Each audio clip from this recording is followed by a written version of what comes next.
નમસ્કાર વિદ્યાર્થી મિત્રો, ધોરણ 11 વિષય સંસ્કૃત, પ્રકરણ સંસ્કૃત સાહિત્યનો પરિચય. વિદ્યાર્થી મિત્રો, આપણે જ્યારે સંસ્કૃતનો અભ્યાસ કરીએ છીએ ત્યારે એમાં આપણે 4 વિભાગોનો અભ્યાસ કરીએ છીએ. પહેલો વિભાગ છે ગદ્ય અને પદ્ય, બીજો વિભાગ છે છંદ અને અલંકાર, ત્રીજો વિભાગ છે ન્યાય પરિચય અને ચોથો જે વિભાગ છે એ સંસ્કૃત સાહિત્યનો પરિચય. એમાં જુદા જુદા વિષયોનો સમાવેશ થાય છે. અને આ જુદા જુદા વિષયોનો જે સમાવેશ થાય છે એની અંદર આજે આપણે વેદોના અનુસંધાને વાત કરવા જઈ રહ્યા છીએ, જેને આપણે સંહિતાઓ કહીએ છીએ. 4 જે વેદો છે, વેદોનો અભ્યાસ કરવા જ્યારે જઈ રહ્યા છીએ ત્યારે એની પ્રાસ્તાવિક બાબતે આપણે થોડીક વાત કરીએ અને ત્યાર પછી આગળ વધીએ. તો વિદ્યાર્થી મિત્રો, સંસ્કૃત સાહિત્યના મુખ્ય 2 વિભાગ છે. એક છે વૈદિક સાહિત્ય અને બીજું છે પ્રશિષ્ટ સાહિત્ય. વૈદિક સાહિત્યની અંદર વાત કરીએ તો 4 વેદો, સંહિતાઓ, આરણ્યક ગ્રંથો, બ્રાહ્મણ ગ્રંથો, ઉપનિષદો અને વેદાંત, આટલી બાબતોનો સમાવેશ વૈદિક સાહિત્યની અંદર થાય છે. અને આના સિવાયનું જે સાહિત્ય છે એ સાહિત્યને આપણે પ્રશિષ્ટ સાહિત્ય કહીએ છીએ. તો વૈદિક જે સાહિત્ય છે એ વૈદિક સાહિત્યના આદ્ય ગ્રંથ તરીકે આપણે વાત કરીએ અથવા તો આદ્ય ગ્રંથ જેને ગણીએ છીએ એ ગ્રંથની અંદર મુખ્યત્વે ઋગ્વેદ છે. એ ઋગ્વેદ પછી યજુર્વેદ, યજુર્વેદ પછી સામવેદ અને સામવેદ પછી અથર્વવેદ. આ 4 વેદોની રચના થઈ છે. સૌપ્રથમ ઋગ્વેદની રચના, ત્યાર પછી યજુર્વેદની રચના, સામવેદની રચના અને અથર્વવેદની રચના. આ 4 જે વેદો છે અને આ 4 વેદોને સંહિતા ગ્રંથ તરીકે પણ ઓળખવામાં આવે છે. આમની રચના થઈ ગયા પછી બીજા ક્રમાંકે વેદની આ સંહિતાઓની વિશેષ જે સમજૂતી છે એ વિશેષ સમજૂતી આપવા માટે રચાયેલા જે ગ્રંથો છે એવા સતપથ અને બ્રાહ્મણ જે ગ્રંથો છે, સતપથ વગેરે બ્રાહ્મણ ગ્રંથો છે, એ બ્રાહ્મણ ગ્રંથોનો સમાવેશ થાય. ત્યારબાદ વૈદિક સાહિત્યમાં ઐત્રીય વગેરે જેવા આરણ્યક જે ગ્રંથો છે એ આરણ્યક ગ્રંથોનો સમાવેશ થાય. એના પછી ઈશાવાસ્ય જેવા ઉપનિષદોનો સમાવેશ થાય અને ત્યારબાદ આ વેદોની જાળવણી માટે રચાયેલા એવા જે શિક્ષા, કલ્પ, વ્યાકરણ, નિરુક્ત, છંદ અને જ્યોતિષ જેવા 6 વેદાંગો છે એ 6 વેદાંગોનો સમાવેશ થાય છે. આ વેદાંગોનો જે ક્રમ છે એ છેલ્લે આવે છે. સાંખ્ય યોગ, ન્યાય વૈશેષિક, પૂર્વ મીમાંસા, ઉત્તર મીમાંસા, એ 6 વેદના ઉપાંગો પણ કહેવામાં આવે છે. વેદાંગો છે એ વેદાંગો પછી સાંખ્ય અને યોગ, ન્યાય અને વૈશેષિક, પૂર્વ મીમાંસા અને ઉત્તર મીમાંસા, જે 6 વેદાંગો છે એ વેદાંગોના ઉપઅંગો તરીકે એમને ઓળખવામાં આવે છે. વૈદિક સાહિત્યની અંદર એનો સમાવેશ કરવામાં આવ્યો છે. આપણે ઉપર જે હમણાં વાત કરી એ પ્રમાણે વૈદિક સાહિત્યનો પ્રારંભ વેદની જે સંહિતાઓ છે એ વેદની સંહિતાઓથી થાય. એમાં સૌ પ્રથમ સંહિતા એટલે ઋગ્વેદ. જે અષ્ટક ક્રમ અને મંડળ ક્રમની અંદર બે ભાગની અંદર વહેંચાયેલું, તો એ સંહિતાઓથી વેદની જે વૈદિક સાહિત્યનો પ્રારંભ થાય છે. વેદની આ સંહિતાઓ 4 છે. અગાઉ આપણે વાત કરી ઋગ્વેદ, યજુર્વેદ, સામવેદ અને છેલ્લે અથર્વવેદ. આમ જે ભારતીય જે પરંપરા છે એ પરંપરા આ સંહિતાઓ જે છે એ સંહિતાઓને અપૌરુષેય માને છે. હવે અપૌરુષેય એટલે શું? તો કોઈ વ્યક્તિ દ્વારા રચાયેલ નથી. તો પછી કેવી રીતે રચાયું હોય? તો વ્યક્તિ દ્વારા રચાયેલો નથી એનો મતલબ એ છે કે પહેલાના સમયમાં ઋષિ મુનિઓ હજારો વર્ષ સુધી તપશ્ચર્યામાં બેસતા, કોઈ એક તત્વની આરાધના કરતા, અને એ દિવ્ય તત્વ છે એ દિવ્ય તત્વનો પોતાના હૃદયની અંદર પ્રકાશ થતો, જે જ્ઞાન થતો, અને એ જ્ઞાનનો જે પુંજ છે એ ઋષિ જ્યારે ધ્યાનમાંથી બહાર આવે ત્યારે પોતાના શિષ્યોને અર્પણ કરે. શ્રુતિ પરંપરા છે, શ્રુતિ પરંપરાથી એ અર્પણ કરે. એમ કરતા કરતા જે જ્ઞાન આગળ વધ્યું છે એ વેદો છે, અને એટલા માટે એમને અપૌરુષેય કહેવાય. ધ્યાન યોગની અંદર બેઠા હોય, તપશ્ચર્યામાં બેઠા હોય, અને એ સમય દરમિયાન એના હૃદયની અંદર જે કંઈ જ્ઞાન સ્ફુર્યું હોય, જ્ઞાનના દર્શન થયા હોય, એ જ્ઞાન જ્યારે ધ્યાનમાંથી બહાર આવે ત્યારે પોતાના શિષ્યોને શ્રુતિ પરંપરા દ્વારા શીખવાડે, કંઠસ્થ કરાવે. અને એટલે આ વેદોને અપૌરુષેય માનવામાં આવ્યા છે. એટલે કે અહીંયા કોઈ વ્યક્તિ દ્વારા વેદો લખાયેલા નથી, અને એટલે વેદો છે, વેદોની અંદર લખેલા જે મંત્રો છે એ મંત્રોની નીચે ઋષિઓના નામ છે. કેમ?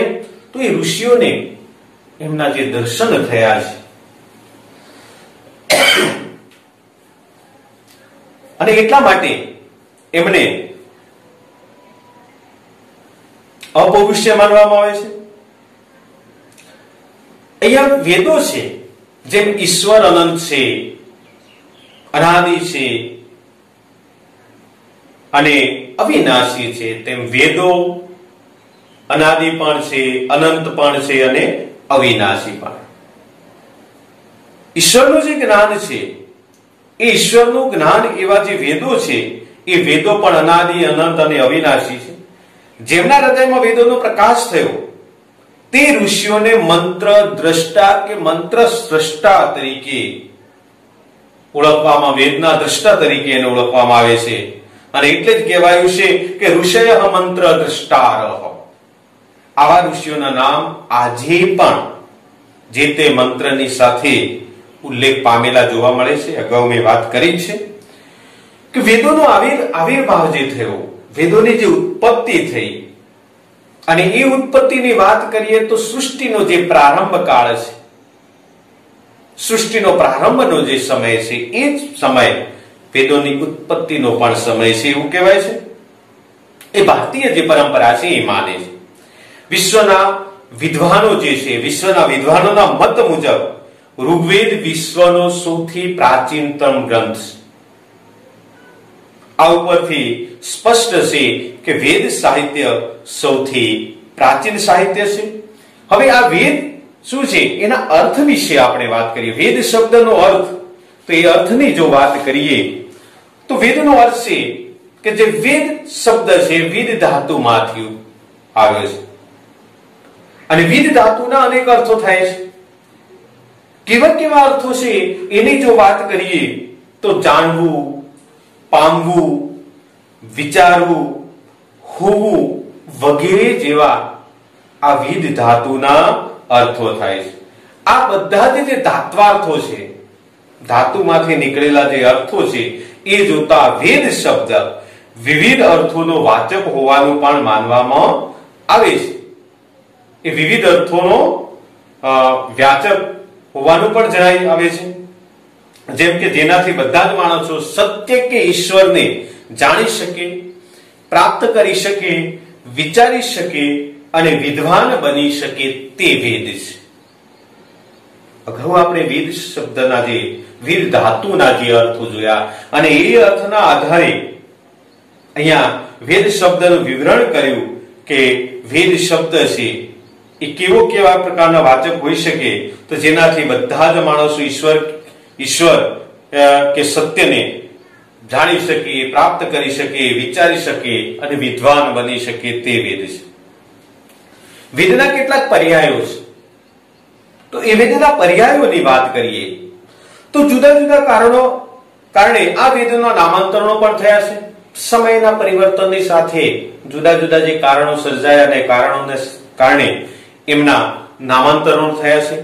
જેમ કે વિવિધ શાસ્ત્રોનો મૂળ સ્ત્રોત આ વેદોમાં રહેલો છે અને એટલા માટે એમને આમનાય કે આગમ કહેવામાં આવે છે. એક ઋષિ પાસેથી બીજા ઋષિ પાસે સાંભળીને કંઠસ્થ કરીને સાચવવામાં આવ્યા હોવાથી એને શ્રુતિ પણ કહેવાય છે. આરંભમાં ઋગ્વેદ અને સામવેદ આ ત્રણ જ વેદો એટલે કે આરંભની અંદર ઋગ્વેદ, યજુર્વેદ અને સામવેદ આમ ત્રણ જ વેદો જે હતા અને એ ત્રણ જ વેદો મુખ્ય હોવાથી એને વેદત્રય પણ કહેવાય છે અથવા તો ત્રય પણ કહેવાય છે. આમ આ વેદો જુદા જુદા પ્રસંગે જુદા જુદા નામથી ઉલ્લેખાયેલા પણ જોવા મળે છે. તો હવે આપણે જે ઋગ્વેદ છે એ ઋગ્વેદની જ્યારે વાત કરવા જઈ રહ્યા છીએ ત્યારે ઋગ્વેદની અંદર કઈ બાબતો આવી શકે એ બાબતો વાત કરીએ. પરીક્ષામાં પૂછાઈ શકે છે અને પૂછાય ત્યારે કેવી રીતે લખી શકાય એની વાત કરીએ તો પહેલા જ મુદ્દામાં આવે ઋગ્વેદનો વિષય.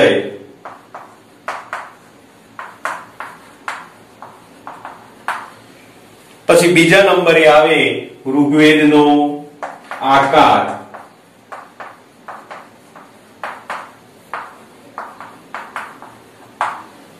પછી ત્રીજા નંબરે ઋગ્વેદનો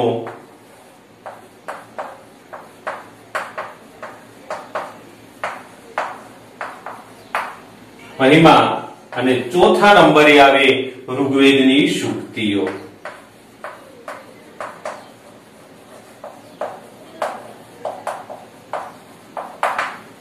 તો ઋગ્વેદ જ્યારે આપણને એક પરીક્ષાની અંદર ત્યારે પ્રશ્ન રૂપે પૂછાય છે ત્યારે આ રીતે લખી શકાય. ઋગ્વેદ વિશે લખતા હોય ત્યારે ઋગ્વેદના વિષયને લક્ષમાં લેવો પડે, ઋગ્વેદનો આકાર છે એનો લક્ષમાં લેવો પડે, ઋગ્વેદના મહિમા છે એને લક્ષમાં લેવા પડે અને ઋગ્વેદની જે સૂક્તિઓ છે, સૂક્તિઓ તો ઘણી બધી છે પણ એમાંથી કેટલીક જે અહીંયા આપણે પુસ્તકની અંદર મૂકી છે એમાંથી કેટલીક ધ્યાનમાં લેવી પડે. તો હવે ઋગ્વેદના વિષયની વાત કરીએ તો ચારેય જે વેદો છે એ ચારેય વેદ સંહિતાઓની અંદર ઋગ્વેદનો ક્રમ પ્રથમ છે કે પહેલા નંબરે ઋગ્વેદ આવે છે અને એટલા માટે ઋગ્વેદ છે એ સૌથી પ્રાચીન છે. પ્રાચીનતમ વેદ તરીકે એમને ઓળખીએ છીએ. ઋગ્વેદ છે એ રુચ ધાતુ ઉપરથી ઋ કે રુચા જે શબ્દ છે એના ઉપરથી બન્યો છે. વૈદિક પરંપરા પ્રમાણે જેમાં સ્તુતિ કરવામાં આવી હોય, વૈદિક જે પરંપરા છે એ પરંપરામાં પ્રમાણે જેમાં સ્તુતિ કરવામાં આવી હોય તેવા મંત્રને ઋ કે રુચા તરીકે ઓળખવામાં આવે છે. ઋગ્વેદના મંત્રોમાં અગ્નિ, ઇન્દ્ર, વરુણ, પર્જન્ય, ઉષા વગેરે જે દેવો છે એ દેવોની સ્તુતિ કરવામાં આવેલી જોવા મળે છે. તો આ ઋગ્વેદનો વિષય છે. હવે ઋગ્વેદના આકારની જો વાત કરીએ તો ઋગ્વેદના આકારની અંદર ઋગ્વેદમાં 10,000 કરતા પણ વધારે મંત્રો છે અને તે મંત્રો 10 મંડળોની અંદર વિભાજિત છે. એના બે વિભાગ અષ્ટકમ અને મંડળક્રમ એ જે છે એની અંદર 10 મંડળોનો સમાવેશ થાય છે. તો 10 મંડળોની અંદર વિભાજિત છે.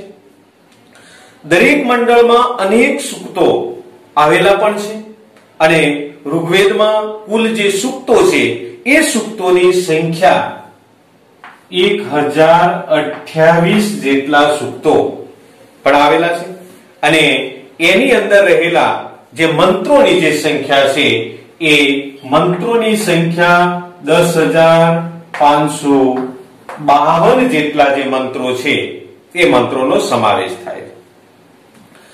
દરેક જે સૂક્ત છે એ સૂક્તમાં એક કરતા વધારે મંત્રો આવેલા છે. ઋગ્વેદની 5 શાખાઓ હતી કે ઋગ્વેદ જ્યારે રચાયું હતું ત્યારે એની 5 શાખાઓ હતી એવું કહેવાય છે. પણ આજે એમની આપણને 2 શાખાઓ પ્રાપ્ત થાય છે અને એ શાખાઓ છે શાકલ અને બાષ્કલ. ત્યાર પછી ઋગ્વેદના મહિમાની વાત કરીએ તો ઋગ્વેદના મહિમા ઋગ્વેદની અંદર આવતા એક તો પુરુષ સૂક્ત, પછી નાસદીય સૂક્ત, હિરણ્યગર્ભ સૂક્ત જેવા દાર્શનિક સૂક્તોનો સમાવેશ થયેલો છે. સંજ્ઞા સૂક્ત, દાન સ્તુતિ સૂક્ત અને વિવાહ સૂક્ત જેવા પારિવારિક સામાજિક સૂક્તોનો સમાવેશ થયો છે. તથા પુરુર્વા ઉર્વશી સંવાદ સૂક્ત, શર્માપણી સંવાદ સૂક્ત જેવા સંવાદ સૂક્તો નો પણ ખૂબ જ મહત્વના છે અને તે પ્રસિદ્ધિ પણ પામેલા છે. અહીં આવેલા સંવાદ સૂક્તો ઉપરથી સંસ્કૃત સાહિત્યની અંદર જે નાટ્ય શાસ્ત્ર છે એ નાટ્ય શાસ્ત્રની ઉત્પત્તિ થઈ અને નાટકનો વિકાસ થયો હોવાનું પણ માનવામાં આવે છે કે નાટ્ય શાસ્ત્રના રચયિતા ભરત મુનિ પણ એમની જે એના જે પ્રેરણા બીજ છે, ઉદ્ભવના જે બીજ છે આ વેદની અંદર જે સંવાદ સૂક્તો છે, સંવાદ સૂક્તોની અંદર આપણને જોવા મળે છે. અહીંથી એ બીજ પાંગર્યા છે અને આચાર્ય ભરત છે એ ભરતે નાટ્યશાસ્ત્રની જે રચના કરી છે અને એના આધારે જ કહી શકાય કે નાટકનો વિકાસ આ ઋગ્વેદના આધારે થયો છે. ત્યાર પછી એના જે છેલ્લો મુદ્દો, ચોથો મુદ્દો છે ઋગ્વેદની સૂક્તિઓ. તો કેટલીક જે મહત્વની જે સૂક્તિઓ છે એવી સૂક્તિઓ અહીંયા આપેલી છે કે એકમ સદ વિપ્રા બહુધા વદંતી. એક જ સત્યને વ્યક્તિઓ, વિદ્વાનો અનેક રીતે કહે છે, વર્ણવે છે. ઈશ્વર એક જ, પણ એ ઈશ્વરને જુદા જુદા પંથ, જુદા જુદા સંપ્રદાય, જુદા જુદા ધર્મ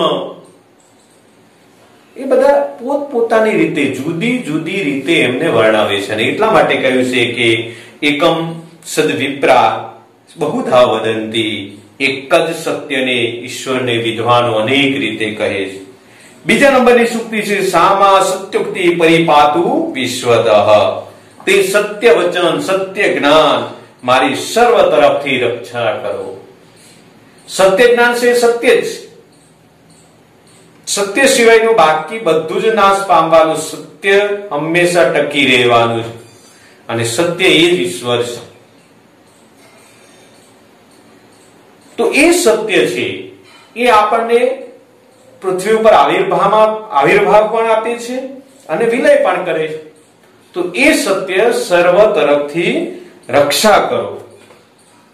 ત્યાર પછી આગળની સૂક્તિ છે સમવદદ્વમ સમવદધ્વમ સમવ વો મનાસી જાનતા. સાથે ચાલો, સાથે બોલો, તમારા સૌના મનમાં એક સરખા વિચારો જન્મે. ખૂબ જ સરસ વાત કરી છે. એક જ ઈશ્વરના બધા જ અંશ, સંપ્રદાય, ધર્મ જે કંઈ છે એ સંપ્રદાય, ધર્મ એમની રીતે એમને જુદી જુદી રીતે માણસને વિભાજિત કરી નાખ્યો છે. ખરેખર તો એક જ ઈશ્વરના અંશ છીએ અને એક જ ઈશ્વરને ભજવા જોઈએ અને એક જ ઈશ્વરના અંશ હોય ત્યારે બધાએ સાથે ચાલવું જોઈએ, સાથે બોલવું જોઈએ અને સૌના વિચારો એક સરખા થવા જોઈએ. તો એ વાત કરી છે, ખૂબ ગહન વાત કરી છે કે અહીંયા ઈશ્વર છે, ઈશ્વરે જ બધાનું સર્જન કરેલું છે. અહીંયા માયાજાળની અંદર આવી મારું તારું ધર્મ, જ્ઞાતિ, જાતિ, ભેદ, સંપ્રદાય વગેરે લઈ અને મંડ્યા છે અને અલગ અલગ વિભાજિત થઈ ગયા છે. એની જગ્યાએ અહીંયા સરસ મજાનો ખૂબ જ ગહનતાપૂર્વકનો સંદેશ આપ્યો છે કે જે ઈશ્વરમાંથી આવ્યા છો, અહીંયા કર્મ પૂરું કરીને એ જ ઈશ્વરની અંદર વિલીન થવાનું છે અને એટલા માટે સાથે ચાલો, સાથે બોલો, તમારા સૌના મનમાં એક સરખા વિચારો જન્મો. તો આ થઈ ઋગ્વેદની વાત. હવે આપણે વાત કરવા જઈ રહ્યા છીએ યજુર્વેદ.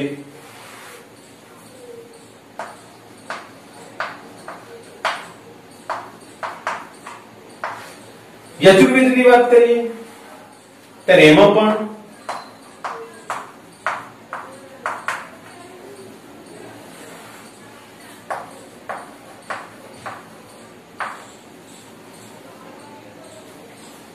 યજુર્વેદ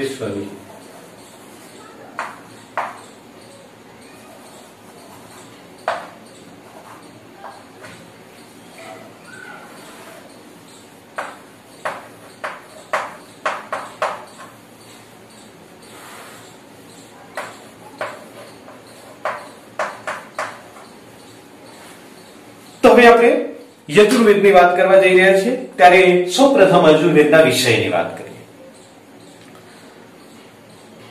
તો પહેલો જે ઋગ્વેદ હતો એ સ્તુતિ કરવાના અર્થમાં હતો.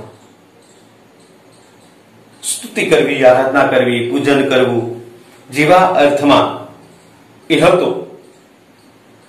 અહીંયા જે છે એ દેવ પૂજા, સંગતિકરણ અને દાન આમ ત્રણ બાબતો છે. એ ત્રણ બાબતોનો અર્થ ધરાવતો જે યજ ધાતુ છે એ યજ ધાતુ ઉપરથી યજુષ શબ્દ બન્યો છે અને આથી દેવ પૂજન કે યજન કરવા માટેના મંત્રોને યજુષ કહેવામાં આવે છે. આમ આ વેદમાં આવતા યજુષ મંત્રો અનેક પ્રકારના યજ્ઞ, યજ્ઞાદિ વિવિધ વિધિ વિધાન સાથે સંબંધ ધરાવતા હોવાથી સંહિતા ગ્રંથને યજુર્વેદ કહેવામાં આવે છે. કે જેમ અગાઉ આપણે વાત કરી કે ભાઈ જે દેવ પૂજા, સંગતિકરણ અને દાન એમ ત્રણ અર્થ ધરાવતો યજ ધાતુ જે છે અને આ યજ ધાતુ ઉપરથી યજુષ શબ્દ બનેલો છે અને આ યજુષ શબ્દ દેવ પૂજન કે યજન કરવા માટેના મંત્રોને લઈને રચાયેલો છે અને એને યજુષ કહેવામાં આવે છે. અને આમ વેદમાં આવતા યજુષ મંત્રો અનેક અર્થો, અનેક પ્રકારના યજ્ઞ, અગ્નાદિ વિવિધ વિધિ વિધાન છે એ વિધિ વિધાન સાથે સંબંધ ધરાવે છે અને એ સંબંધ ધરાવતા હોવાથી આપણે યજુર્વેદ એને આપણે યજુર્વેદ તરીકે ઓળખીએ છીએ, યજુર્વેદ કહીએ છીએ. હવે યજુર્વેદના આકારની વાત કરીએ તો યજુર્વેદની અંદર 1975 જેટલા મંત્રો આવેલા છે કે યજુર્વેદની અંદર 1975 જેટલા મંત્રો આવેલા છે. આ બધા મંત્રો 40 અધ્યાયની અંદર વહેંચાયેલા છે. 1975 મંત્રો 40 અધ્યાયની અંદર વહેંચાયેલા, દરેક અધ્યાયની અંદર જુદી જુદી સંખ્યામાં આવેલા મંત્રો છે. કેટલાક મંત્રો પદ્યાત્મક છે એટલે કે પદ્યની રીતે, કાવ્યની રીતે છે, તો કેટલાક મંત્રો ગદ્યાત્મક છે. ત્યાર પછી યજુર્વેદની મુખ્ય બે શાખાઓ આપણને પ્રાપ્ત થાય છે કે યજુર્વેદની જે શાખાઓ છે અને એ શાખાઓની જો વાત કરીએ તો આપણને બે શાખાઓ પ્રાપ્ત થાય છે અને જે શાખાઓ છે એક તો શુક્લ યજુર્વેદ અને બીજી કૃષ્ણ યજુર્વેદ. યાજ્ઞવલ્ક્યે સૂર્ય ઉપાસના કરી અને તેની કૃપાથી યજુર્વેદનું જ્ઞાન મેળવ્યું કે યાજ્ઞવલ્ક્ય નામના ઋષિ થઈ ગયા.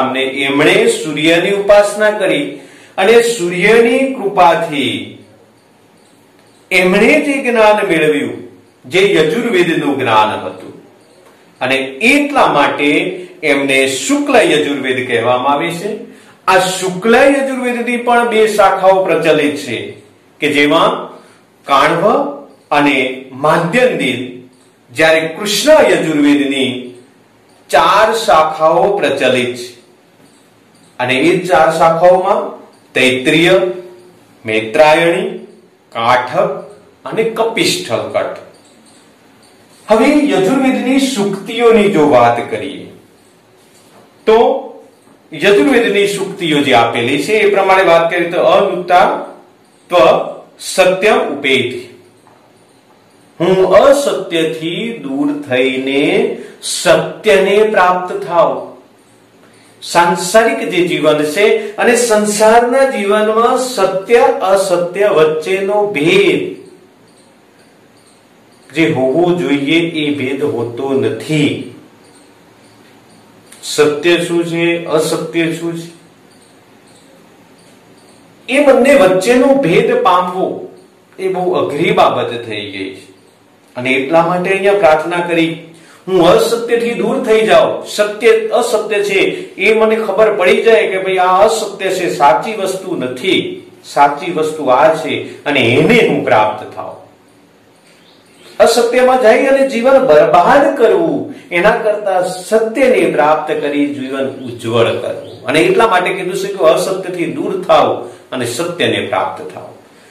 ત્યાર પછી બીજા નંબરે સુક્તિ આપેલી છે, મિત્રસ્ય અહમ ચક્ષુષા સર્વાણી ભૂતાની સમીક્ષે. હું મિત્રની દ્રષ્ટિએ સર્વ પ્રાણીઓને જોઉં. ખૂબ અઘરી બાબત છે. અત્યારે આપણે જોઈએ છીએ કે માણસ એકબીજાના ગળા કાપતો અટકાતો નથી. જ્યારે અહીંયા કીધું છે કે હું મારી દ્રષ્ટિથી બધાને જ મિત્ર તરીકે જોઉં, તો અહીંયા સૌ પ્રથમ તમારી અંદર રહેલો મોહ છે